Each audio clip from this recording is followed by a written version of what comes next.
श्री गजानन महात्म्य अध्याय 11 प्रारंभ। श्री गणेशाय नमः। अलौकिक ही तुझी कीर्ती, सुरनर तुझला भावे पूजिती। ब्रह्मानंद श्री गुरुमूर्ती, सगुण उपासक गजानन। भोलानाथ गंगाधर, गिरिजापती उमाशंकर, हर हर शंभो हे महेश्वर।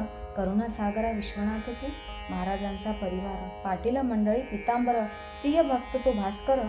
पुत्रा तयासी चावला, श्वान होते पिसाळलेले, तेने लोक तेच भ्याले। उपचार भास्करावरी केले, सर्व ठरले निरर्थक। भास्कर म्हणे गजानन, हाच माझा वैद्य जाण। मजला जावे घेऊन, तेच करणे योग्य असे। गजानना पासी तया नेले, वृत्तांतासी ऐकविले। हसून महाराज वदले, भोग भोगावा तो लागेची। प्रारब्ध भोग तो होता, झाला तो कुत्रा चावता। कृपा दृष्टी ती होता, मृत्यू टळे भास्करासी। केली होती संत सेवा, तोच लाभला त्यासी मेवा। अंतरीच्या शुद्ध भावा, पुरावा हाची योग्य असे। शिवरात्रीसी त्र्यंबकेश्वर, दर्शनायती योगेश्वर। शिष्यासहित साधूवर, पंचवटीसी राहिले तिथे काही दिवस।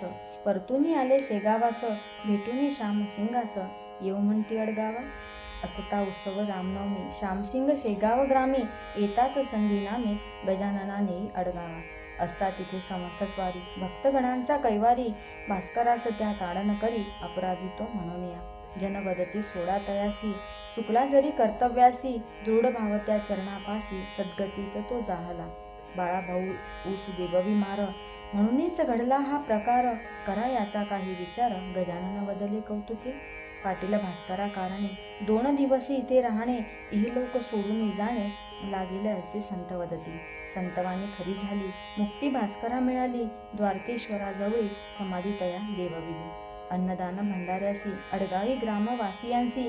घ्यावया प्रसादासी, कावळे येते अति तेथे। त्रस्त होती जन हा कथा, कावळे ते अन्न खाता। कृपाच तवा दयावंता, क्षणात तया पाठविले। बदले काय ते संत ऐका, आज आले उद्या नका। नका देऊ जना मोका, तुम्हा ताडन करावया। तेव्हापासून नचा आले, कावळे त्या स्थानी बले। संत वचन मानिले, महानता तीच संताची। पडला असता दुष्काळ, नद्या विहिरीत नव्हते जळ। हताश होती जन सकळ, सुरुंग लाविले विहिरीसी। आत होता कारागीर, खडक फोडेना ती पहार। जाहाला तो लाचार, उपाय त्याचा चालेना। सुरुंगासी ती किमया, खडक फोडण्या त्या ठाया। एरंड पुंगळ्या सोडाया, काम तिथे हो चालले। गणू नामे कारागीर, विहिरी माझी धरुणी धीर। बसला असता फुटला बार, स्फोट भयंकर जाहला। गजानन कृपे वाचला, गणू सुखरूप राहिला। कपार तोंडी धोंडा भला, येऊनी पडला त्या ठाई। गजाननाचा धावा केला, म्हणूनच गणू तो वाचला। ऐसा योगी लाभला, भक्त तारण्या संकटी। इति श्री गजानन महात्म्य एकादशोऽध्याय समाप्त।